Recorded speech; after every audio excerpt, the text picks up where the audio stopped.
The former Black Panther leader Geronimo Jijaga Pratt died Thursday at the age of 63 in a village in the East African country of Tanzania. In 1972, Pratt was wrongfully convicted of the murder of Caroline Olsen. He spent 27 years in prison, 8 of those in solitary confinement. He was released in 1997 after a Reagan appointee, a judge, vacated his conviction. Geronimo Jijaga Pratt, his family and supporters always maintained he was targeted and framed by the FBI and the LA Police Department because of his activity in the Black Panther Party.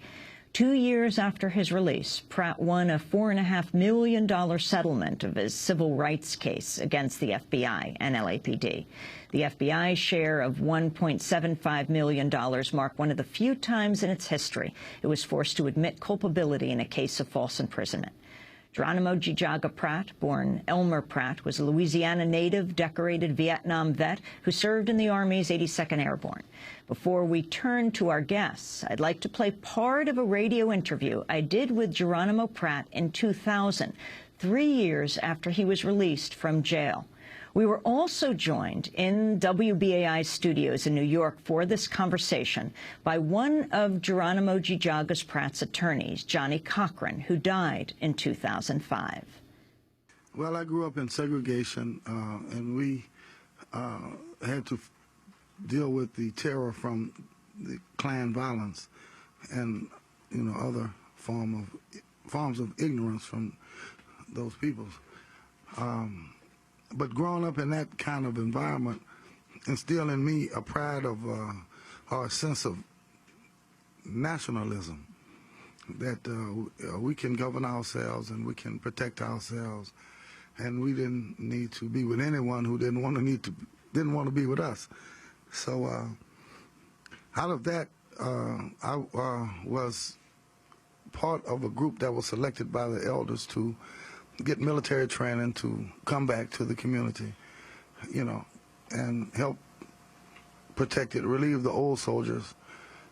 It just so happened that when I was selected, Vietnam was happening, and I ended up in Vietnam and survived that 2 tours, or 2.5.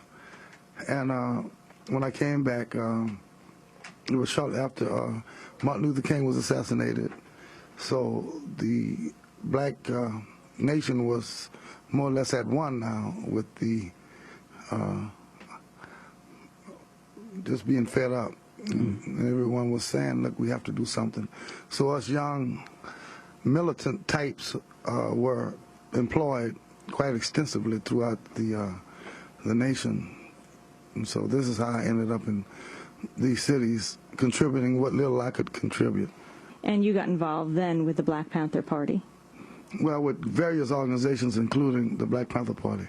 So how did you end up in a courtroom being tried for the murder of Caroline Olsen?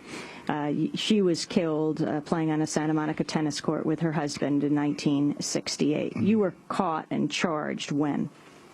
Well, I was arrested 2 years after that, in 1970 in Dallas, Texas, where I was instrumental in helping to organize the first Black Panther chapter there in Dallas, Texas, and other parts of the South. I was charged because of a conspiracy by the government that was led by the Hoover, what we call the Hoover-Nixon regime, which was an illegal conspiracy directed against the entire left, entire movement.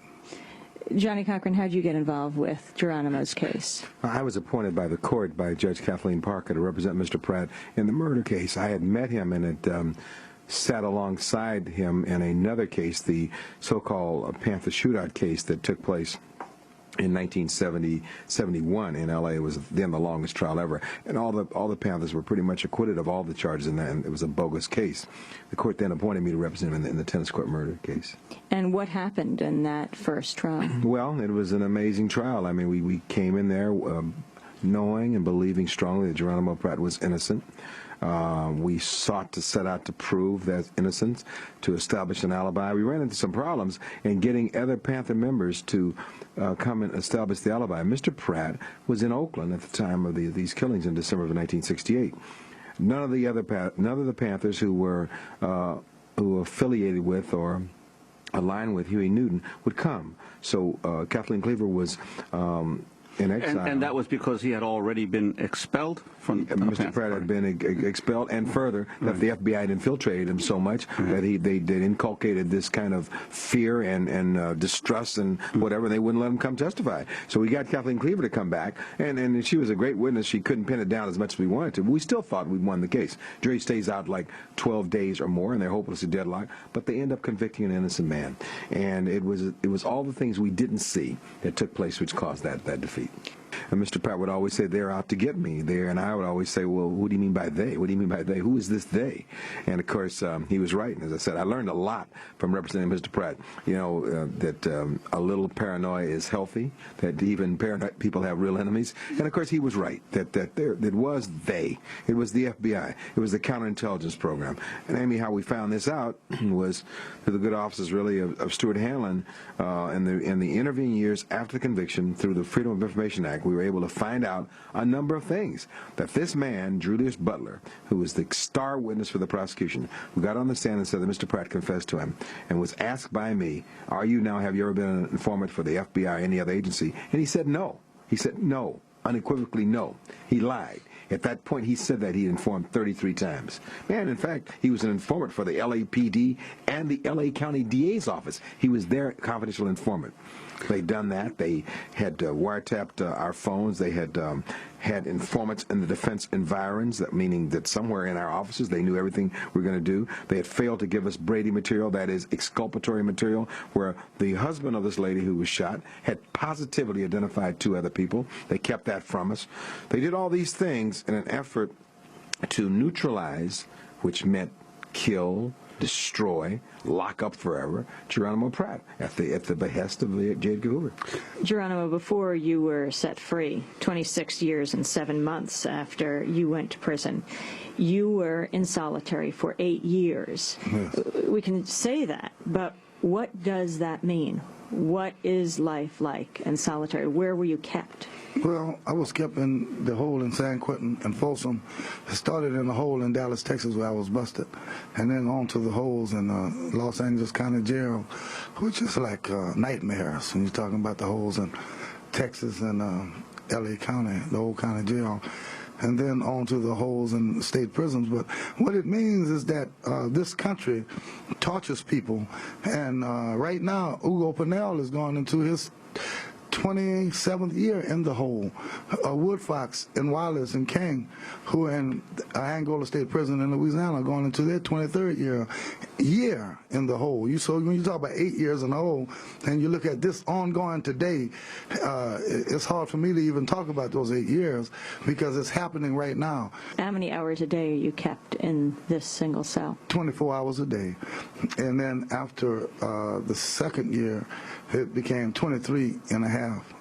They will let you out for a half an hour. To those who say that the system has proved that it works by ultimately you being exonerated, what do you say? I'll say that that's not a, that's the evidence to the contrary, that it doesn't work too well. All of my 7 years of my 20s, every minute of my 30s, every second of my 40s were taken away from me. If that's a system working, then I think something wrong with your thinking. Geronimo Jijaga, born Elmer Pratt, speaking in the studios of WBAI with Juan Gonzalez and me, along with one of his attorneys, the late Johnnie Cochran. Yes, Johnnie Cochran of OJ fame, said that this case, the case of Geronimo Jijaga, was the most important of his life, and the happiest day was the day that he was released. Also in that studio that day, and joining us today from San Francisco, is Geronimo Jijaga's friend and former attorney, Stuart Hanlon. Hanlon's a criminal lawyer who began working on Pratt's case when he was a law student and stayed for 23 years until Pratt won his freedom in '97. And we're joined on the phone from Los Angeles by Ed Boyer, who began writing about Pratt's case in the early '90s for the Los Angeles Times, where he was a reporter for 20 years, now retired. We welcome you both to Democracy Now! Stuart Hanlon, let's go to you first. The news of the death of Geronimo Jijaga, you remained his friend to the end. He died in Tanzania. He was living there? Right, he died. I think he'd left about 3 weeks before from Louisiana, and he had a great trip out here in California, and he seemed terrific. And it was a real shock, obviously. He just had such a great time when he was out in California with his daughter, seeing me and some other people. But, you know, life is short. Well, first, our condolences to you and to his family, who he's living with in Tanzania. In a nutshell, describe this case, and especially for young people, describe what COINTELPRO is, the counterintelligence program, and how a Reagan-appointed judge ultimately overturned the conviction of Geronimo Jijaga, the jury never having known that the person who pointed the finger at Geronimo Jijaga falsely was a police and FBI informant. I think the place to start is the question that you guys asked Geronimo years ago. Do you think it proves the system works because you won?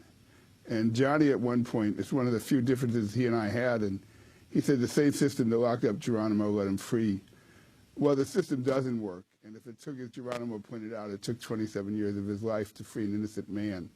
And what people should understand, and which I think we kind of understood back then, but not to the extent it was proven, is that our government, and you say government because it is the FBI with the president, local law enforcement in Los Angeles, district attorneys, conspire to convict somebody and lock them up and have them face the death penalty because of their political beliefs and affiliations. Is that back in the 60s and early 70s, the Panthers were considered by J. Edgar Hoover and many others, especially in the white community, as the #1 threat to the safety of America. And imagine that we felt that a group of young African Americans, probably less than 1,000 throughout the country, were the #1 threat to our internal